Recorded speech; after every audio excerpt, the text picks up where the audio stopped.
Dear students, hello my friends, welcome back to my YouTube channel English by Dhiren Mishra sir. Students and friends, आज मैं आप सभी को जो टॉपिक पढ़ाने वाला हूँ, सबसे पहले आप देख लें मेरे साथ। Complete the sentence. आज मैं सेंटेंस को कंप्लीट करना बताऊँगा आपको using the functions given in the brackets. यानी ब्रैकेट्स में कुछ दिए गए फंक्शंस हैं, यानी वो फंक्शन क्या है, अलग अलग ब्रैकेट में इंडिकेशन दिया हुआ है, उसके आधार पे हमें आज सेंटेंस को कंप्लीट करना है। Clear students? ये फंक्शन आप अगर ग्रामर पार्ट के सभी टॉपिक्स अच्छे से पढ़ेंगे तो आप आसानी से कर सकते हैं। फिर भी मैंने आपके लिए प्रीवियस वीडियोस में कुछ डिग्री के एग्जाम्पल भेजे हैं और उसी से रिलेटेड मेरा पहला एग्जाम्पल है, तो आइए वहीं से शुरू करते हैं। तो चलिए हमारे साथ देखिए।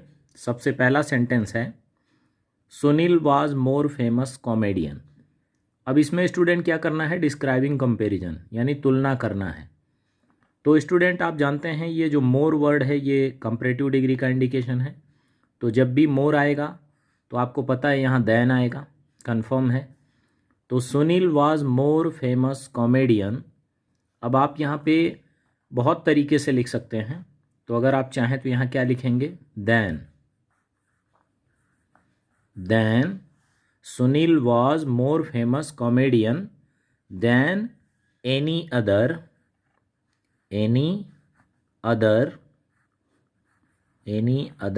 person than any other comedian भी कर सकते हैं, कोई दिक्कत नहीं है। Sunil was more famous comedian than any other in the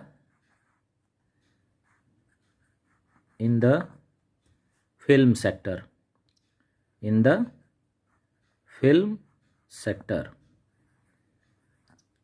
यानी आप स्टूडेंट इस तरीके से बना सकते हैं वाक्य को। जब भी मोर आएगा तो आपको यहाँ देन लगाना पड़ेगा, देन के बाद एनी अदर लिखना पड़ेगा, कंफर्म है।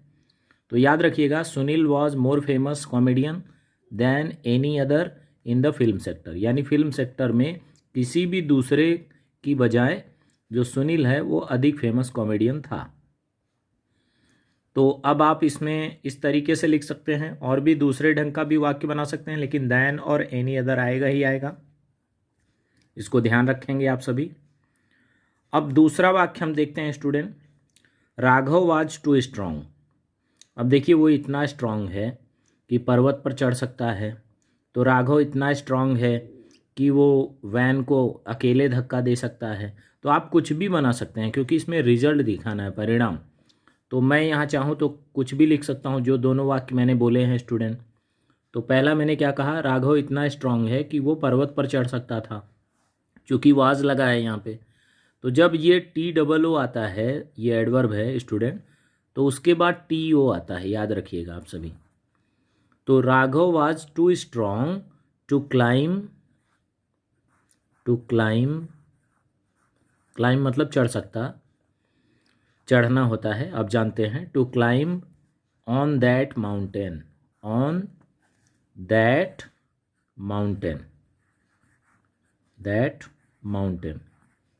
अब स्टूडेंट्स इसका मीनिंग क्या हुआ आप समझ गए होंगे। यानी राघव उस माउंटेन पर चढ़ने के लिए बहुत ही स्ट्रांग था। तो आप इसको ऐसे भी समझ सकते हैं कि राघव इतना स्ट्रांग था कि वो माउंटेन पर चढ़ सकता था। अब जरूरी नहीं कि आप वाक्य को ऐसे ही बनाएं, आप ऐसे भी लिख सकते हैं स्टूडेंट कि Raghav was too strong to push the van himself. मतलब राघव इतना स्ट्रांग था कि वो वैन को अकेले ही धक्का दे सकता था। पुश माने धक्का देना, वैन मतलब गाड़ी को। तो आप कुछ भी जोड़ सकते हैं इस तरीके से, ज़रूरी नहीं कि यहाँ पे माउंटेन पे ही चढ़ सकता हो, स्ट्रांग हो, तो वो वैन को भी धक्का दे सकता है अकेले, यानी भारी बक्से को भी उठा सकता है। तो ऐसे भी आप बोल सकते हो, Raghav was too strong to lift that heavy bag. इस तरीके से भी आप कर सकते हैं, कोई दिक्कत नहीं है। चलिए स्टूडेंट तीसरा देखते हैं। तीसरे सेंटेंस में लिखा है they came in the party late. वे पार्टी में लेट आए।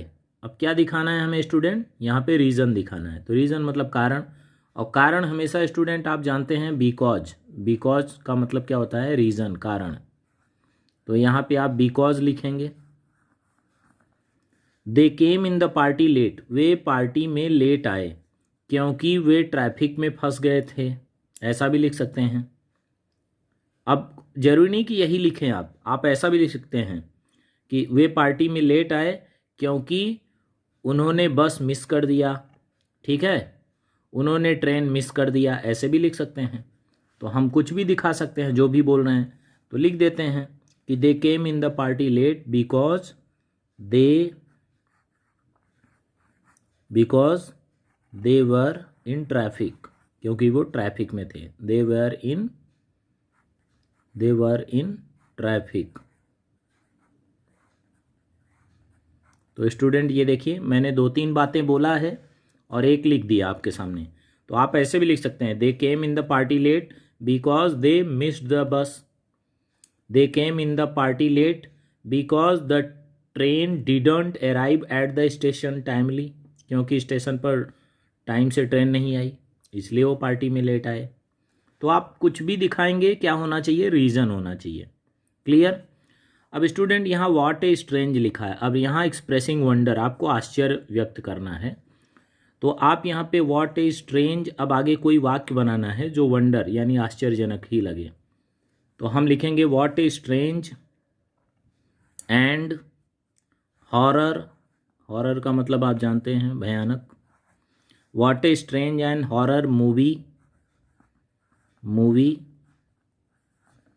what a strange and horror movie it was for us, अब उसके बाद साइन ऑफ एक्सक्लेमेशन। कितनी विचित्र और भयावह मूवी ये हम सभी के लिए थी।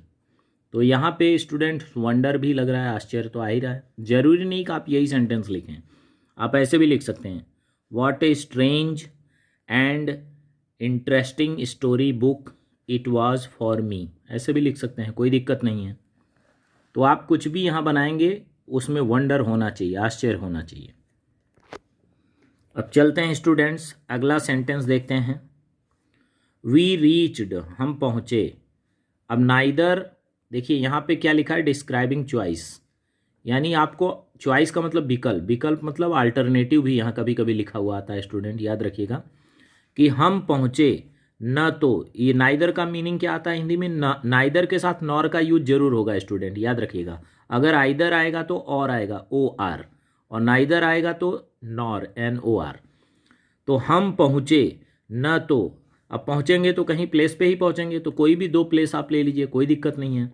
We reached neither to Mumbai, we reached neither to Mumbai nor Surat, nor to सूरत।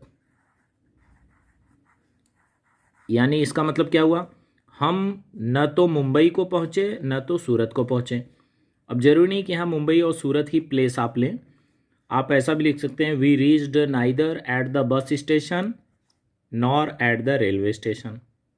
हम न तो बस स्टेशन पहुँचे और न तो रेलवे स्टेशन पहुँचे। आप ये भी दिखा सकते हैं, चॉइस आपको दिखाना है 2, तो नाइदर के साथ नॉर का यूज किया, और अगर आइदर आएगा तो और OR आएगा, ध्यान रखिएगा, ये इसका कॉम्बिनेशन होता है।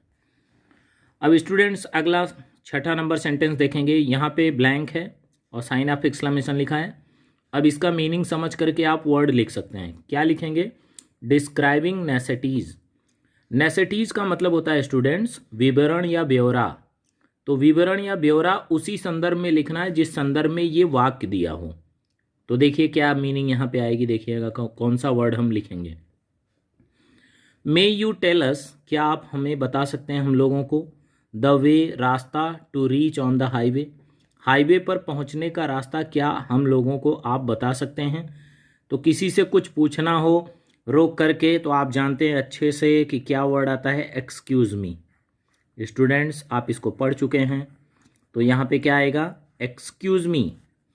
मे यू टेल अस, क्या आप हम लोगों को बता सकते हैं, द वे, रास्ता, to reach on the highway, highway पर पहुँचने का रास्ता। तो ये आप कई बार सुन चुके हैं, कई बार इसको आपने देखा होगा, तो एक्सक्यूज़ मी आएगा यहाँ पे।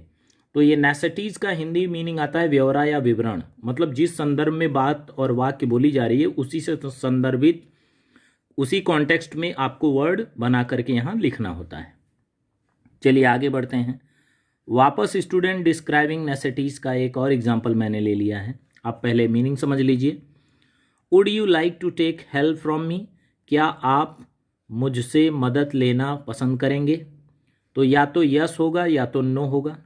तो अगर नो लिखेंगे तो नो लिख करके क्या बोलेंगे? नहीं थैंक यू, नहीं धन्यवाद। और अगर यस होगा तो क्या लिखेंगे? Yes I need. तो ठीक है, अगर हमें नहीं लेना है तो हम क्या लिखेंगे? नो कॉमा फिर क्या लिख देंगे? थैंक यू, नहीं आपका बहुत बहुत धन्यवाद। ठीक है। और अगर हमें मदद लेना है तो क्या बोलेंगे? Yes I need. तो आप यस लिख करके आई नीड भी लिख सकते हैं, कोई दिक्कत नहीं है। भाई क्वेश्चन क्या किया गया? Would you like to take help from me, क्या आप मेरे से मदद लेना पसंद करेंगे? तो इसका उत्तर या तो यस होगा या तो नो। तो मैंने लिखा नहीं थैंक यू, नहीं धन्यवाद आपका। और अगर यस लिखेंगे तो यस आई नीड। तो चलिए आगे चलते हैं। अब स्टूडेंट्स 8वां नंबर सेंटेंस है जो है, इसमें देखिए 8वां नंबर सेंटेंस, इसमें डिस्क्राइबिंग नंबर बताना है। तो कैसे नंबर बताएंगे जरा ध्यान दीजिएगा। ही विजिट्स द विष्णु टेम्पल, वो विष्णु मंदिर जाता है, विजिट करता है। तो अब नंबर कैसे दिखाएंगे आप? वंस मतलब एक बार, ट्वाइस मतलब 2 बार, थ्राइस मतलब 3 बार, 4 टाइम्स मतलब 4 बार। तो आप कुछ भी वाक्य में लिख सकते हैं कि he visits the Vishnu temple once in a day, मतलब दिन में एक बार जाता है। He visit the Vishnu temple twice in a week, वो हफ्ते में 2 बार जाता है। He visits the Vishnu temples 7 times in a month, मतलब ऐसे कुछ भी आप दिखा सकते हैं, कोई दिक्कत नहीं है। तो चलिए मैं लिख दे रहा हूँ, he visits the Vishnu temple twice लिखिए, थ्राइस लिखिए, 4 टाइम्स लिखिए, कोई दिक्कत नहीं है। He visits the Vishnu temple twice in a week, या इन ए डे भी लिख सकते हैं, कोई दिक्कत नहीं है। क्लियर? वो हफ्ते में 2 बार विष्णु मंदिर जाता है। तो स्टूडेंट्स यहाँ पे संख्या पूछ रहा है, 2 बार 3 बार जो भी है आप लिख सकते हैं। अब देखिए इंक्वायरी एज नेचर, स्वभाव बस कोई पूछताछ, इंक्वायरी मतलब पूछताछ, तो ऐसा वर्ड हमें यहाँ लिखना है। तो चलिए 9 नंबर देखते हैं। कुणाल एंड सीमा, कुणाल और सीमा वांट्स टू नो, जानना चाहते हैं कि क्यों बस लेट हुई, क्यों ट्रेन समय से स्टेशन पर नहीं आई। तो कुछ भी हम यहाँ वाक्य बना सकते हैं जो इंक्वायरी रूप में हो। तो हम लिख देंगे Kunal and Seema wants to know why the bus was late, why the bus was late. आप समझ गए होंगे इसका मतलब कि कुणाल और सीमा जानना चाहते थे कि क्यों बस लेट थी, और why the train didn't come at the time, मतलब समय पर क्यों नहीं आई ट्रेन। ऐसा भी आप लिख सकते हैं, कोई दिक्कत नहीं है। आपको केवल इंक्वायरी वाले वर्ड ऐसे लिखने हैं कि आपको इंक्वायरी लगे वो। अब स्टूडेंट्स एक लास्ट नंबर देख लेते हैं हम सभी लोग। इसमें डिस्क्राइबिंग कंडीशन लिखा है। तो कंडीशन का मतलब होता है स्थिति, तो सॉरी स्थिति नहीं, शर्त, स्थिति भी कह सकते हैं किसी किसी संदर्भ में। तो अब यहाँ कंडीशन क्या शर्त दे रहा है, देखिए कि पहली लाइन में लिखा है कि इफ़ यू वर्क हार्ड, यदि आप कठिन परिश्रम करते हैं, तो आगे आप क्या लिख सकते हैं? आप अच्छा मार्क्स पा सकते हैं, आप रेस में मेडल जीत सकते हैं, आपको पुरस्कार मिल सकता है। तो आप कुछ भी, ये जितनी बातें मैं बोल रहा हूँ आप इसमें लिख सकते हैं। यानी इफ़ और अनलेस कभी भी अगर स्टार्टिंग में आता है स्टूडेंट, तो आप समझ लीजिएगा कि वो कंडीशन के वर्ड होते हैं, इफ़ और अनलेस। तो चलिए, if you work hard you can get good marks in exam, you can get good marks in exam. तो ये देखिए स्टूडेंट, ये हो गया। इफ़ यू वर्क हार्ड, यदि आप कठिन परिश्रम करते हैं, यू कैन गेट, आप प्राप्त कर सकते हैं, गुड मार्क्स, अच्छे मार्क्स इन एग्ज़ाम में। अब जरूरी नहीं कि आप ऐसे ही लिखें, आप ऐसे भी लिख सकते हैं कि if you work hard you will get medal in race, ऐसा भी लिख सकते हैं, आप रेस में मेडल जीतेंगे अगर आप वर्क हार्ड करते हैं। If you work hard, if you work hard, यदि आप कठिन परिश्रम करते हैं, you will gain good achievements in your future, तो आप अपने फ्यूचर में अच्छी उपलब्धि हासिल करेंगे, ऐसा भी लिख सकते हैं। अचीवमेंट्स का मतलब उपलब्धि। तो स्टूडेंट्स, आई होप कि आपको ये सभी इंडिकेशनल वर्ड जो कि दिए गए हैं फंक्शन, इनके आधार पर जो भी वाक्य मैंने ये आपको बताया, ये आपको अच्छे से समझ में आ गया होगा। और आज के लिए इतना ही, और मेरे YouTube चैनल को लाइक और सब्सक्राइब करना आप न भूलें, और नेक्स्ट वीडियो के लिए इंतज़ार करें। तब तक के लिए थैंक यू।